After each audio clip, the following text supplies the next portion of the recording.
로마서 3장 19절입니다.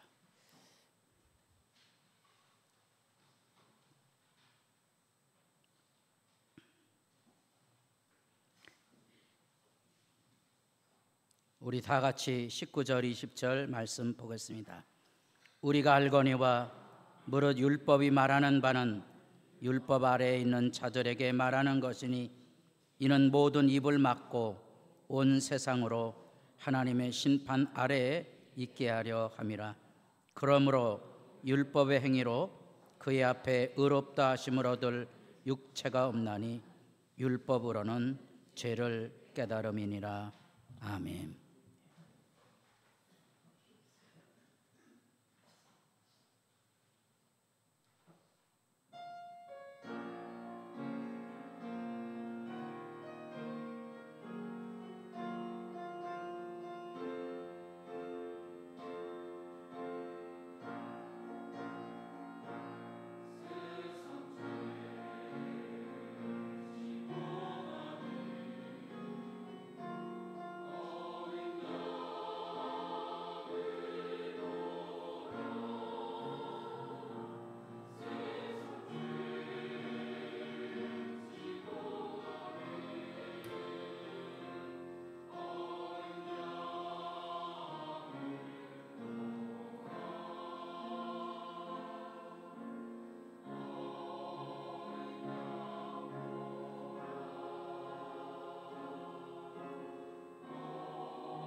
아멘.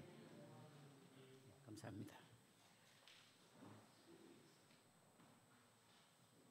인사를 나눠보겠습니다. 주의 평강을 빕니다.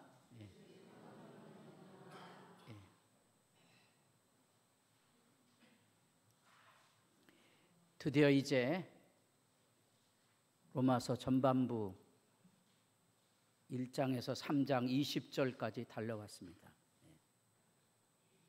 이 단락의 내용을 한마디로 말하면 우리 모두가 죄 아래 있다는 사실이죠.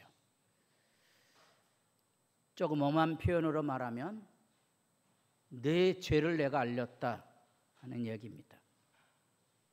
그래서 우리 모두가 예수가 필요하다는 사실을 하고 싶은 거죠. 왜 그렇게 율법 이야기를 바울이 1장에서 3장 그렇게 쏟아놓고 그 율법이 어떤 의미를 가지고 있는지 이제 4장에서 5장까지 변증이 이루어지게 됩니다. 왜 그렇게 율법 이야기를 하고 있는가? 다른 게 아니에요. 오늘 율법에 대한 이야기의 핵심이 뭐라고요? 죄를 깨닫는 거예요. 사람들은 다 죄를 싫어해요. 그래서 죄를 가리려고 그래요. 그걸 밝혀내는 거죠. 여기 죄가 뭐냐고? 우리가 지난주에 내가 만약에 천하의 잡놈이라는 정직한 고백이 없으면 예수를 만날 길이 없는 거예요. 많은 사람들이 교회를 다니지만 예수를 잃어버리는 이유가 있다면 내가 죄인이라는 사실을 인정하지 않으려 하는 거죠. 그래서 율법 이야기를 꺼내는 거예요. 우리가 만약에 죄인이라는 사실을 인정할 수 있을 때야 우리는 비로소 여기 사랑의 사람을 기억할 수 있어요. 내가 죄를 인정하지 못하게 되면 사랑하는 사람을 마음에 품는 게 아니고 내게 상처 준 못된 사람들을 기억하는 거예요. 여러분들 어느 길을 선택하며 살아가고 있는가 한번 물어보세요. 나는 얼마나 하나님 앞에 행복한 사람으로 살아가고 있는가? 내게 은혜를 베푼 사람, 우리가 교회를 섬기면서 잊을 수 없는 사람들, 이게 기억나는가? 이게 못된 사람들을 기억하고 사는가? 그것이 지금 1장에서 3장까지 이루어지는 내용이고요. 그래서 그렇게 율법 이야기를 하고 있는 것은 우리가 숨기고 있는 실체적인 죄악 때문에 그래요. 그 죄악이 뭐냐? 우리가 지난주에 살펴본 그대로 하나님을 찾지 않습니다. 교회는 다니지만 하나님의 말씀을 배우려고 하지 않는 거예요. 다 자기가 잘난 거예요. 그래서 죄를 숨기는 거거든요. 13절부터 내 목구멍, 혀, 입술, 입, 이 이야기가 뭐예요? 우리 안에는 악이 어디 있는지를 구체적으로 이야기하고 있어요. 여러분들이 쏟아내고 있는 이 악이 뭔지 여기 지금 드러내주고 있는 거거든요. 그런데 유대인들은 자기들이 율법을 가지고 있다고 자기들의 죄를 은폐하려고 하는 거지. 그 길게 이 유대인의 죄악을 얘기하고 있어요. 이 죄악을 얘기하면 가장 분노하는 사람이 뭔고 하니 율법을 열심히 지킨 사람들이거든요. 이 사람들은 너도 똑같은 죄인이야 그러면 할 말이 많은 거예요. 막 여기 막 분노가 쏟아오는 거예요. 나만큼 깨끗하게 살려고 그래. 나만큼 교회를 섬겼던 사람이 있으면 나와보라 그래. 이렇게 말하는 거예요. 부부간에도 문제가 되는 거는 되게 여자들이 가정을 잘 꾸려가려고 아둥바둥하죠. 그래서 여자들이 한이 많은 거예요. 남편은 뭐 설렁설렁하는 줄 아는 거예요. 그거 아니에요. 그러니까 누가 억울하고 얘기하다고 생각하는 거예요. 아내들이 억울하다고 생각하는 거예요. 참 기적인 거는요, 그렇게 억울함을 품고 한을 많이 가진 여자들이 또 오래 산다는 거예요. 저는 그런 것을 기적이라고 말합니다. 그게 뭔고 하니 여기 율법에 대한 얘기를 하고는 너도 마찬가지잖아 할 때 억울해하지 말라는 거예요. 정직하게 인정하라는 거예요. 그 진실 문제를 말하고 있는 거예요. 잊지 마세요. 율법을 통하여 우리는 진실 앞에 서자. 이 이야기를 하는 이유는 14장 15장으로 내려가면 로마 교회 안에 있는 이 갑질, 어느 교회나 가정이나 자기가 잘났다고 하는 사람들의 갑질이 있거든요. 우리 사회가 이렇게 혼돈스러운 것은 정치가들 중에 갑질하는 사람들이 많기 때문에 그렇잖아요. 다 자기가 잘났다는 거예요. 자기 죄를 인정하지 않으니까, 하나님의 말씀 앞에 서지 않으니까 이게 이 세상을 이해하는데 악이 쏟아져 나올 수밖에 없는 거예요. 여러분이 새벽에 기도해야 될 이유가 있다면 하나님 앞에 이 죄를 토설하고 내 안에 하나님의 성령이 임하기를 기도하는 그 진실의 시간이 하나님과 마주섬에 있어야 되거든요. 시편 36편 악인의 죄가 그의 마음속으로 이르기를 그의 누에는 하나님을 두려워하는 빛이 없는 거죠. 이게 교회를 오래 다닌 사람일수록 직분을 가졌다고 이 큰 소리 치는 사람일수록 더 이렇거든요. 너도 똑같은 죄인이야 이러면 성질 나잖아요. 분노하잖아요. 분명히 말합니다. 그가 스스로 자랑하는 거예요. 왜 분노해요? 죄인이잖아요. 왜 자기의 죄를 가리고 남의 죄에 대해서 비난합니까? 엎어져야 되거든요. 엎어지지 않으면 예수를 만날 길이 없는 거예요. 서기관들과 대제사장들이 예수의 이 비유는 자기들을 가리켜 말씀이신 줄 알고 예수님 비유 말씀을 전하거든요. 포도 농부 비유, 종을 때려 죽이고 아들까지 때려 죽이는. 가만히 듣고 보니까 그게 누구에게 대한 얘기예요? 자기들 얘기죠. 자기들 얘기하면 뭐 해야 돼요? 회개하고 예수 믿어야 되잖아요. 그 차는 거예요. 악을 쏟아내는 거예요. 이렇게 이제 점잖하게 예배를 드리다가 이제 한번 걸리면 목사가, 교회가 자기 뜻대로 되지 않았다고 악다고내 하는 일들이 일상으로 쏟아져 들어올 거거든요. 수도 없이 만나는 실제 얘기들이에요. 그게 자기들을 가리켜 한 얘기라는 사실을 자기들을 스스로 부인하고 있는 거예요. 선을 행하고 전혀 죄를 범하지 아니하는 의인은 세상에 있다 없다? 없어요. 근데 왜 자기는 의로운 것처럼 스스로 생각하고 자기가 하나님의 노를 하려고 하느냐 하는 그것을 바울은 율법을 통하여 하나씩 점검해 가고 있는 거예요. 이유는 당신 안에 숨기고 있는 죄악이 있지 아니하냐. 정직해보자. 억울하냐? 정직해보자. 두 번째는 그래서 스스로 잘났다는 그 구실 때문에 그렇습니다. 그게 로마서 14장 15장에 나오는 강한 자와 약한 자의 실제 이야기들입니다.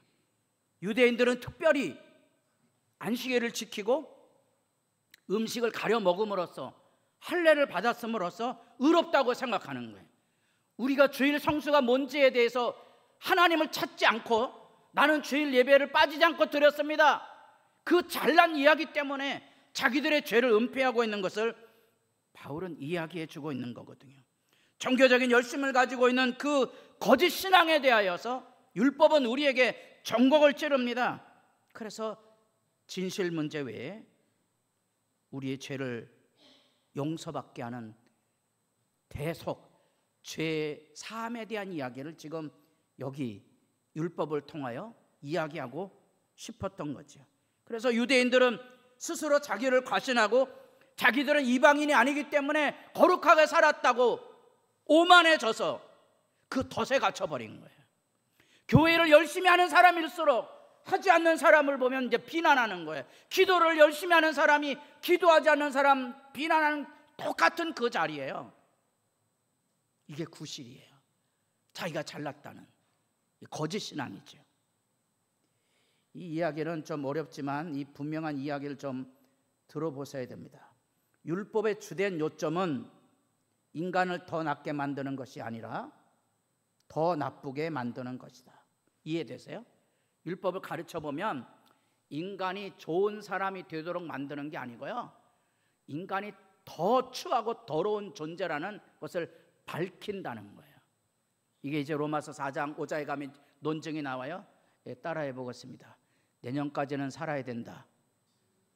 크게 해보겠습니다. 내년까지 살아야 된다. 요거 알기 위해서요.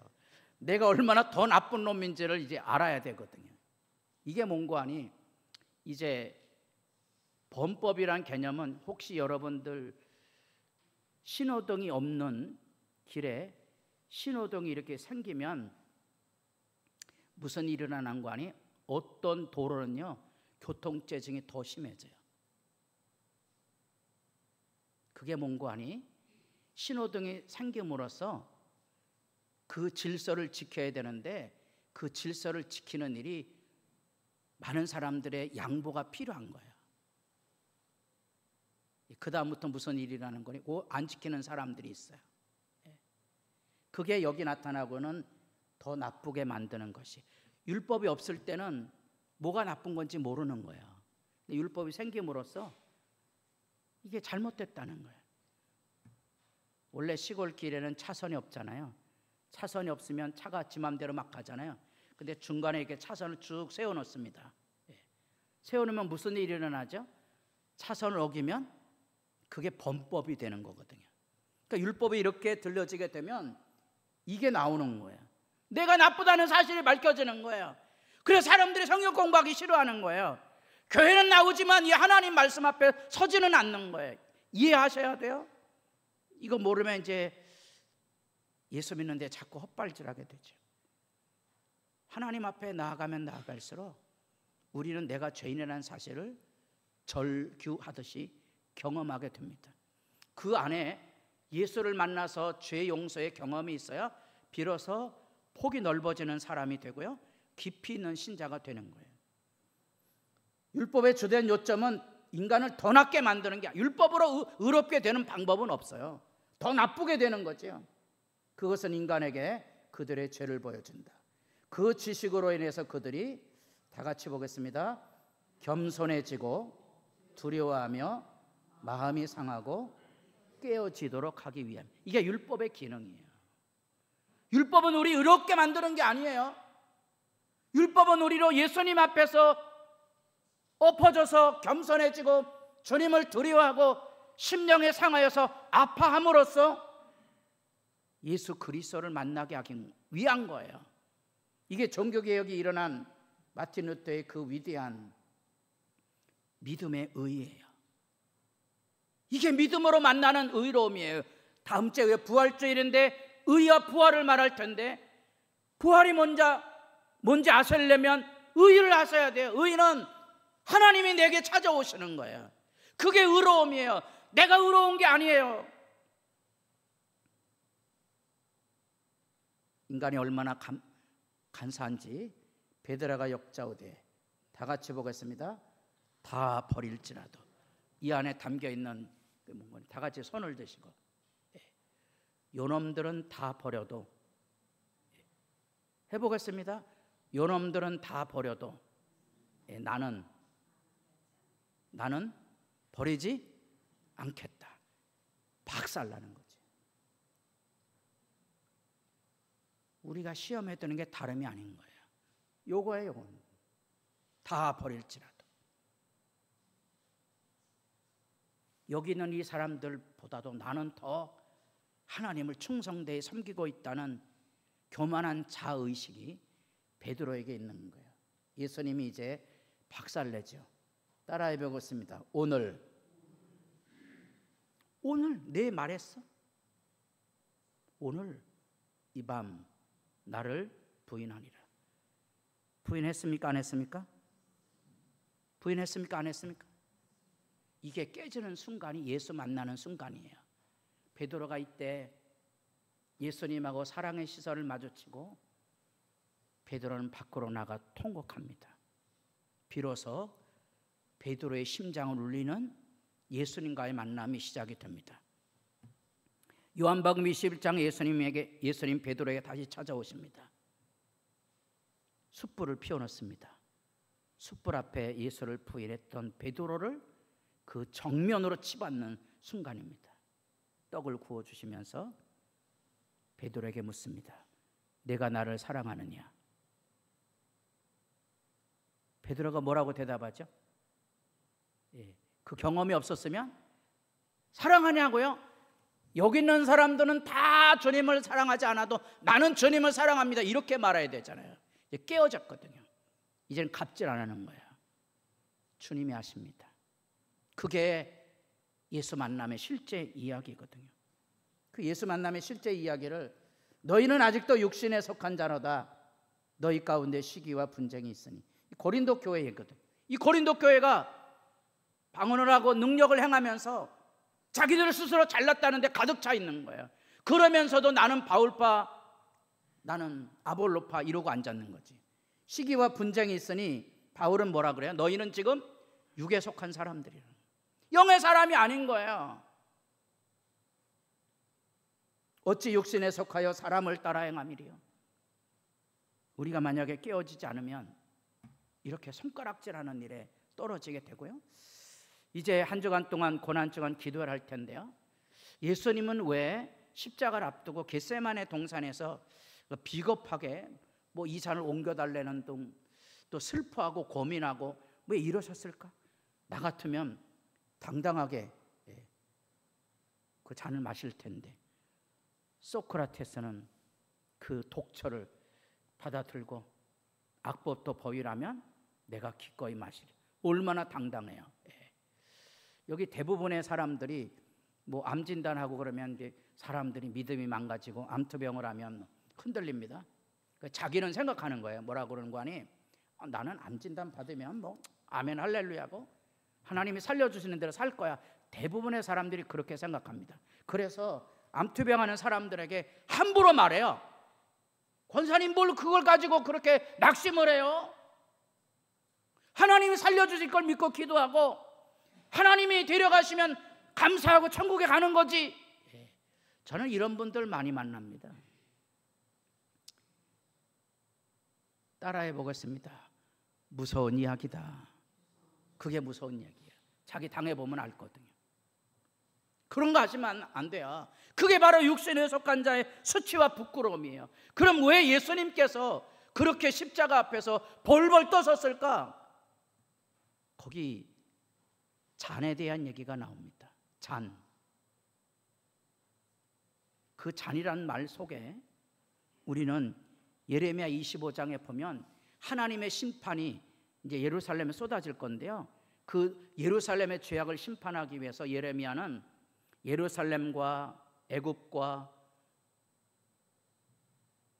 모압과 암몬, 블레셋, 두로, 시돈 저 위에 바벨론까지 하나님의 심판이 이 여러 나라들 세계의 모든 나라들 속에 다 쏟아질 것을 진노의 잔으로 표현한 거예요. 진노의 잔은 세 번의 중요한 시점이 있어요.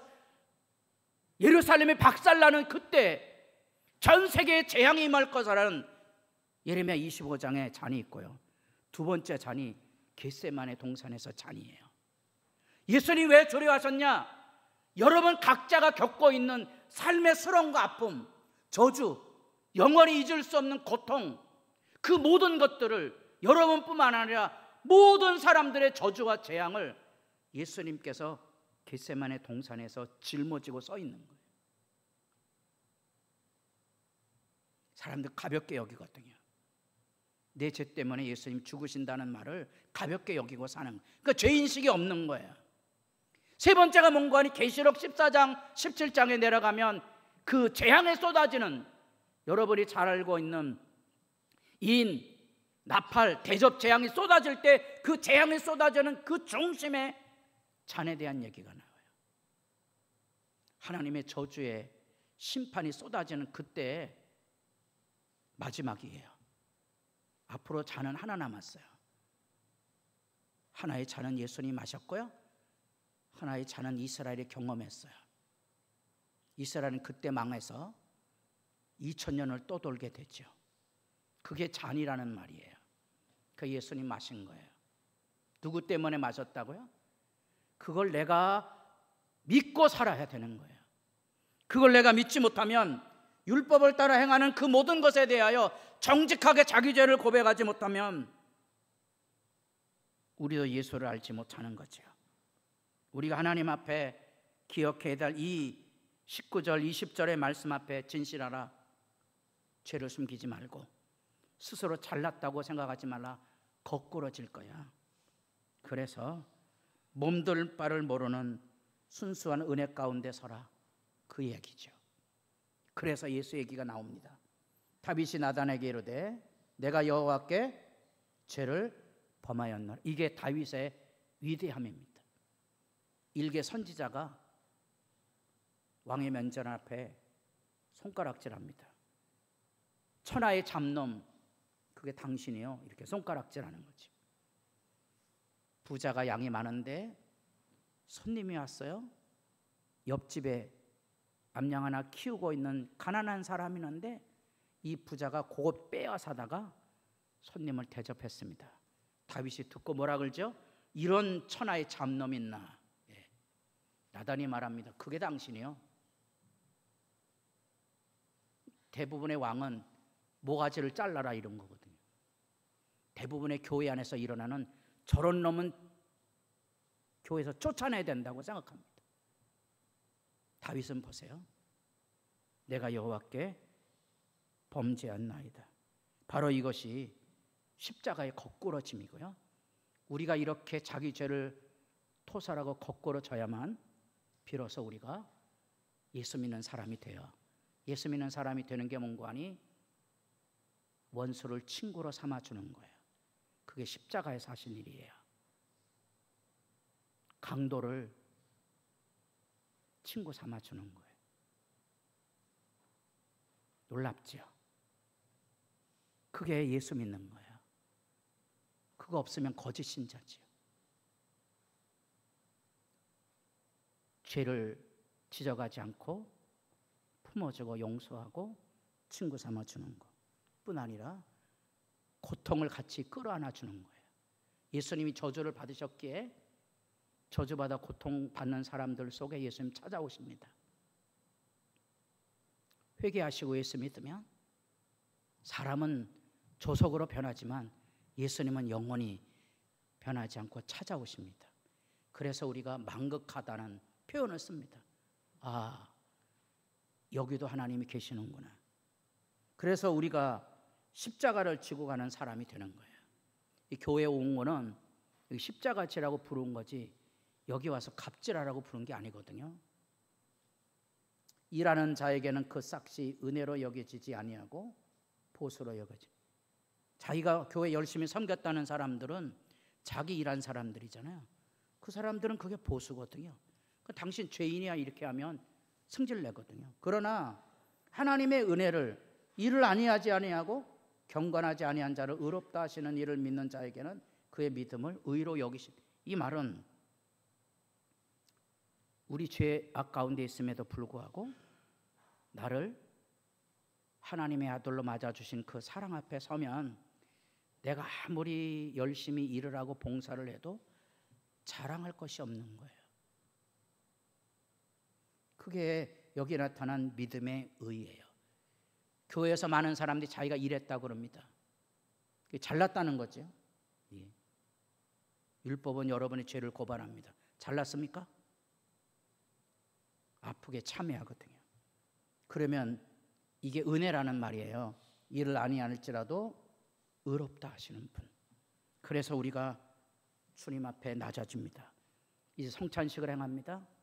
성찬식을 통하여 예수님께서 우리를 초대하시는 것은 내 몸이라는 거죠. 이건 내 피라. 저주는 내가 받았다는 거예요. 이제부터 너희는 갑질하며 살지 말고 잘났다고 살지 말고 은혜 앞에 겸손히 주를 섬겨 살아가기를 소망하신다는 겁니다. 이 세상에 악을 썰어놓는 자리가 아니고 은혜를 열어가는 복의 사람들로 바로 설 수 있기를 바랍니다. 기도드리겠습니다.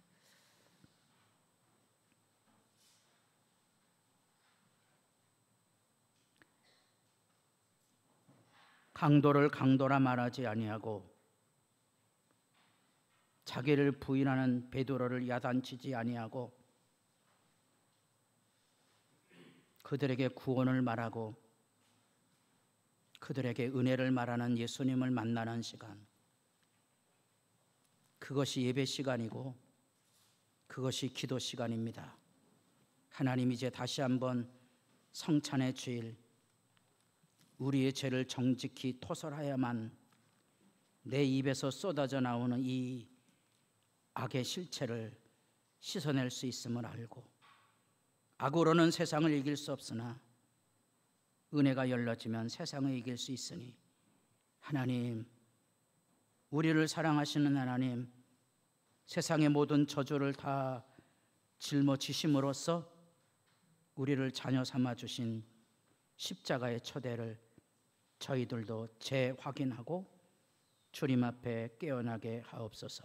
예수님의 이름으로 기도드립니다. 아멘.